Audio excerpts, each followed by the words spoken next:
being an addict, that's on your mind all day, every day.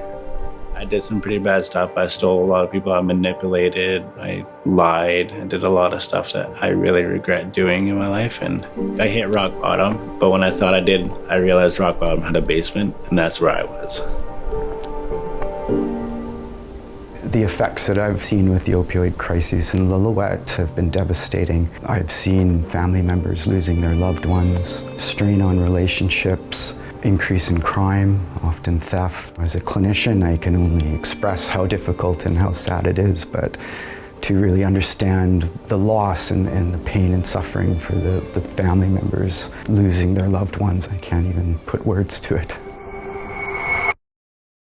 During school, I was bullied quite a bit for just, having big ears or just being the new person in school. I had a group of guys that were always trying to put a knife to my neck, all threaten me and all that. So when I got into high school, I started drinking, smoking marijuana, getting into ecstasy. I figured, well, the cool kids are doing it, so this is the way to become good friends with them. And I don't have to worry about being bullied anymore. Eventually, I just dropped out of high school. I wasn't attending anyways. I know my mom and my stepdad were quite worried. My biological father at the time was always in and out of jail.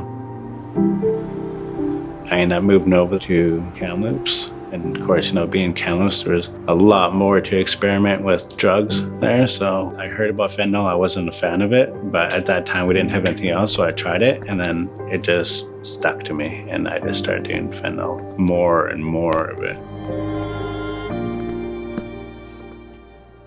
Fentanyl, it's a synthetic opioid that's highly concentrated. It's so concentrated that at such small amounts it can be extremely potent and deadly and can cause people to stop breathing. If you're feeling down about something, you're upset, this drug just really numbs all that pain. It makes you feel so good that, I want to have that feeling all the time. I've had trauma in the past. This is what is going to help me to forget about that. It's just such a strong drug that, you're always going back for more.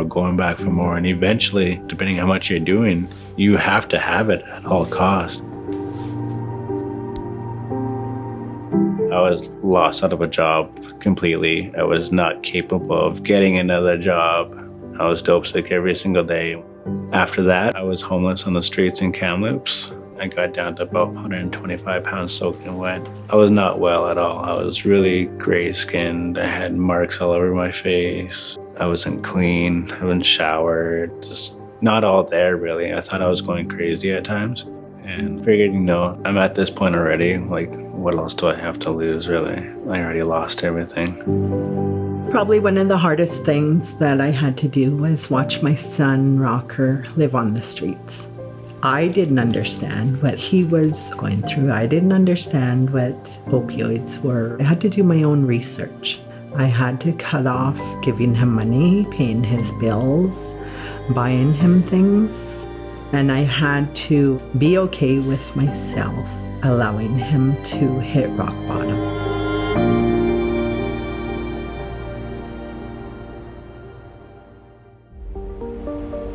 I ended up overdosing underneath a bridge going into downtown. I don't recall it all happening. All I know is waking up and paramedics there with me. It was about 2 a.m. and there just happened to be a random guy walking his dog, and he noticed me. And to this day, I don't know who he is, what he looks like or anything, or his name. All I know is I'm very grateful that he was there to help me out, because I wouldn't be here where I am now.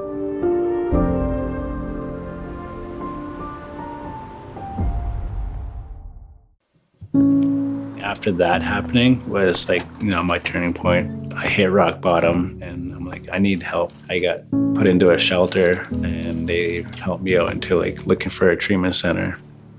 The treatment center I went to was at the All First Nations house. So it got to really see who I was spiritually, mentally. I knew what my purpose is in life, what I want to do. I had to do an aftercare program, what I wanted to do, where I was going to be going after this. And my aftercare program was wanted to, just be there for people, help out others, get them to achieve sobriety like I did. Knowing that Stantleym Outreach had some funding here for a peer support worker, we started talking to Rocker about being able to give back to the community in that way. He understands them more than I would. To be able to be in this role of helping out others, it helps me out too in the long run. To be able to come back to my hometown where I was from and help them out as much as I can. I can't force them to go to treatment, but I can put the idea out there and show that I'm there for them. Alcohol isn't a gateway drug. Marijuana is not a gateway drug. Gateway drug is trauma.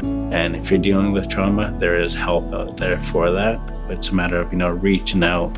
If I reached out, I probably wouldn't have been an addict. If I help out one person with my story, then I know I'm doing all right.